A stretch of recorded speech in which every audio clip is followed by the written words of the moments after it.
सावित्रीबाई फुले यांची जयंती सर्वत्रच उत्साहात साजरी होत आहे. आगळ्या पद्धतीने देखील साजरी होत आहे. मात्र येवला शहरातील कलाकार संतोष राऊळ यांनी सावित्रीबाई फुले यांच्या जयंतीनिमित्त अक्षरशः आपण बघू शकता की खडूवर सावित्रीबाई फुले यांची प्रतिमा ते अप्रतिमरित्या साकारत आहेत.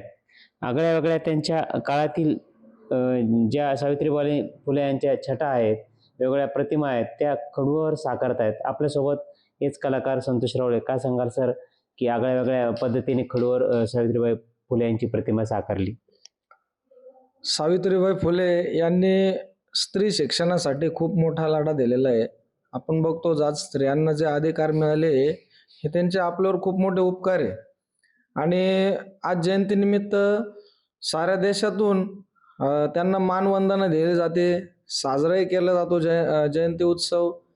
तर शिक्षणासाठी जी पाटी आणि खडू लागतो, तर मी त्यांना आगळीवेगळी मानवंदना देण्यासाठी खडूवरच त्यांचे विविध रूपामधील चित्रांचे रेखाटन या ठिकाणी केलेले आहे. त्याच्यामध्ये मग सावित्रीबाई फुले पुस्तक वगैरे काढलेले, त्याचबरोबर जी पाटी आणि खडू यांचा वापर करून शिक्षण घेतलं जातं ते देखील मी खडूवर रेखाटलेलं आहे. त्याचबरोबर सावित्रीबाई फुलेंच्या हातामध्ये पेन दिलेला आहे आणि त्यांनी ज्ञानाची ज्योत या ठिकाणी त्या पेनाद्वारे पेटवलेली आहे, असं मी या ठिकाणी दाखवलेलं आहे. तुम्हाला हे काढण्यासाठी किती वेळ लागला? मला हे सर्व चित्र काढण्यासाठी एक सर्वसाधारण 6 तासांचा वेळ लागलेला आहे आणि ॲक्रेलिक कलरच्या माध्यमातून मी या खडूंवर चित्रांचे रेखाटन केलेले आहे.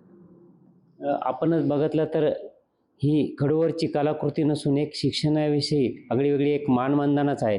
नक्कीच या खडूवर साकारलेल्या अप्रतिम प्रतिमेमुळे नक्कीच शिक्षणाविषयी सशक्त अशी भूमिका या कलाकारांनी मांडली आहे. नरेंद्र बटाव, जय महाराष्ट्र न्यूज, येवला.